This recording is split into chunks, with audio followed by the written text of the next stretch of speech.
예수께서 여러 가지 비유로 가르치시니 그 가르치시는 중에 그들에게 이르시되 비유로 가르치셨대요.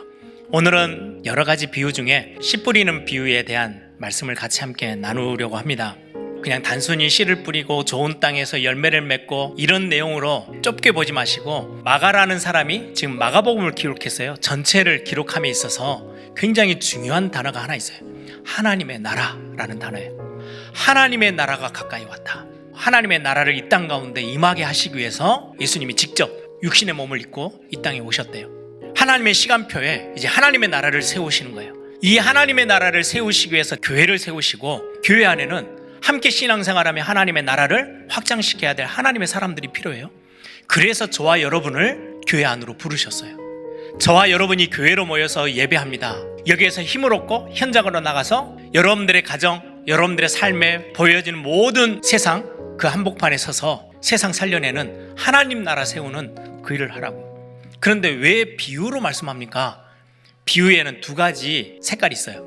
하나는요, 못 알아듣게 감추시기 위해서, 정말 중요한 건데 아무나 그냥 갖다 쓰지 않도록 감추시기 위해서, 하나님 나라의 비밀이기에 비밀은 감추어져 있는 거잖아요. 그리고는 또 한쪽의 의미는요, 특별한 몇몇 사람들에게요, 밝히 보여주기 위해서, 확실하게 깨닫게 하기 위해서 비유로 설명하셨는데요. 하나는 감추기 위해서, 한쪽은 드러내기 위해서. 구원과 상관없이 구원의 밖에 서 있는 사람들에게는 모든 것을 비유로 말씀하셔서 감춰버리시는 거예요. 그런데 저와 여러분처럼 하나님의 은혜 가운데 부르심을 받은 자들은 듣고 깨닫게 되어지는 거예요. 우리가 어떻게 하면 좋은 땅이 될까? 아니에요. 하나님이 좋은 땅으로 저와 여러분을 그 안으로 부르셨어요. 오늘 9절의 말씀을 보시면 이르시되 들을 귀 있는 자는 들으라. 들을 귀 있는 자. 하나님의 말씀을 여러분들이 듣고 은혜 받아서 이 복음을 들을 수 있는 귀가 열려 있다는 것을 은혜라고 합니다. 저와 여러분이 은혜 입은 자로 오늘 이 자리에 서 있는 거예요. 그래서 여러분들이 이 들을 귀를 가지고 하나님의 말씀 앞에 반응만 하면 돼요. 그러면 좋은 땅의 모습이 어떠한 모습일까요? 첫 번째입니다. 말씀을 듣고 깨달아지는 은혜가 있는 성도예요. 말씀을 듣는데 성도님들이요? 아니, 염려 안 할 수가 없잖아요. 지금 삶의 현실의 문제가 지금 답답한데. 그런데 어느 날 하나님이 은혜로 말씀에 반응을 하도록 자꾸 말씀을 주시는 거예요. 어떨 때는 깨달아지기도 하고, 어떨 때는 좀 굉장히 많이 찔리기도 하고, 어떨 때는 감사하기도 하고 은혜가 넘치기도 해요.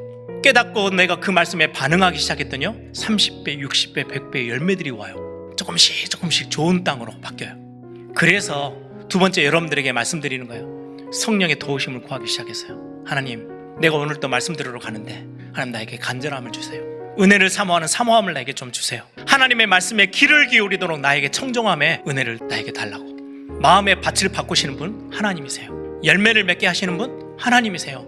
그래서 기도하는 거예요. 여러분들의 마음을 열어놓는 거예요. 여러분, 그래서 하나님의 말씀을 내 것으로 삼는 도구가 뭐냐니까요, 묵상이었어요. 묵상이라는 단어는요, 머무르는 거예요.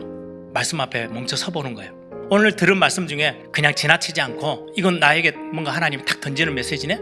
그 앞에 섰어요. 그리고는요, 되새김질 하듯이 여러 번 읊조려 보는 거예요. 반복해 보는 거예요. 그리고는 음미해 봐요. 오늘 나는 어떻게 이 말씀에 반응할까? 그러면 좋은 땅에 피가 뿌려져서 30배, 60배, 100배의 열매를 맺듯이 바뀌기 시작해요. 이건 은혜로 진행되어진 거예요. 이게 하나님 나라에서의 비밀이에요. 오늘 들을 게 있는 자는 들으라 라고 말씀하시죠. 내가 어떻게 길을 열어볼까가 아니고, 내가 하나님 나라의 백성으로 내가 찾아 들어간 게 아니고 하나님 나를 찾아오셔서 불러주셨어요. 그리고는 멸망의 자리에 있지 않고 좋은 땅으로 열매 맺는 하나님의 백성이 되라고 나를 부르시고 구원의 은총을 쏟아부어 주셨어요. 열매가 맺어져야 하나님 나라를 확장시켜 나가고 하나님 나라를 더 단단하게 세우죠. 그게 하나님이 우리에게 주신 은혜 중에 은혜예요. 제가 제일 열심히 몸부림치는 게 그거예요. 하나님의 말씀 앞에 내 생각들을 좀 내려놓고 말씀 앞에 반응을 하는 거. 그렇게만 하면 열매를 하나님이 맺게 하신대요. 우리의 생명의 주관자가 하나님이세요. 혹시 이 말씀대로 하면 손해되지 않을까? 당장에 손해볼 수도 있어요. 그런데요, 끝은 누가 가지고 계세요? 하나님의 손에 있어요. 전능자 하나님이 씌우고 계시는 거예요.